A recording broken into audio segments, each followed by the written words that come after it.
जय हो भोजपुरिया समाज। जी हाँ, तो फिर आप लोग नया एवं बड़ी खबर लेके आए हैं जन की तरो ताजा रिपोर्ट। जी हाँ, तो कल फिर भोजपुरी फिल्म टीम के साथ साथ भोजपुरी सभी स्टार मिल के धमाल मचौल और धमाल तो धमाल सारा फैंस लोग भी जयकारा कर दे। जी हाँ, आप लोग नया नया तस्वीर देख सकते हो गए जो की कॉल कोई कमी ना छोड़े, कोई स्टार में अक्षरा नहीं रहो, कोई भी कमी ना। जी हाँ, तो कॉल फिर नया रिपोर्ट सामने निकल के आए विनय बिहारी। जी हाँ, पवन सिंह के सबसे बड़े सुप्रसिद्ध गीतकार, कई बड़ा सुपर डुपर हिट ब्लॉकबस्टर गीत दिल बने हुए के गीतकार के विधायक प्रत्याशी बनी जो उनकी भाजपा प्रत्याशी।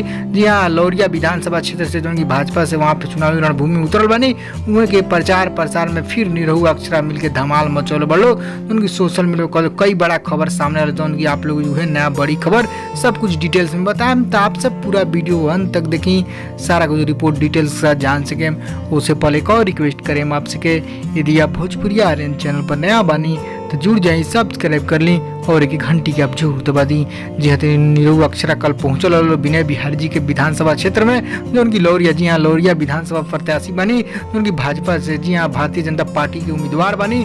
उहे के प्रचार प्रसार में निरहु अक्षरा सिंह फिर एक साथ धमाल मचौल जो उनकी यहाँ के बढ़ोतरी बा।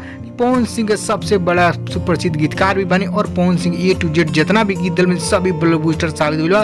उहे के, जी हाँ, पवन सिंह के सबसे सुप्रसिद्ध गीतकार विनय बिहारी बनी। उहे के भाजपा प्रत्याशी होते निरहु अक्षरा भी कोई कमी ना कर। दोनों स्टार मिलकर अपन फैंस भी धमाल मचौल काफी बढ़ोतरी और वहाँ से जयकारा हो रहा बा। सारा फैंस लोग जय जय कर रहा बा। पूर्णतः कन्फर्म ही बा कि भाजपा प्रत्याशी वहाँ से विनय बिहारी पक्का जीत रहा बनी। वहाँ से बस आप लोग प्यार की जरूरत बा। वह नया खबर सोचनी आपसे बता दी, पवन सिंह सबसे बड़े गीतकार सुप्रसिद्ध विनय बिहारी जी के प्रचार प्रसार में निरहु अक्षरा भी खूब धमाल लौरिया में हाहाकार मच गई कल के। जी हाँ, कल हम भी खोजल लेकिन वीडियो बनाने का मौका भी ना मिल, जैसे आप लोग भी जब ना देखा। जी जितने वीडियो वायरल बा वो वीडियो आप लोग इंस्टाग्राम पे देख सकते हैं। भोजपुरी ने इंस्टाग्राम पे लेटेस्ट वीडियो न्यूज देता रहा, सर्च करके फॉलो कर खबर लाइक खबर कैसा बताते चले हम आप।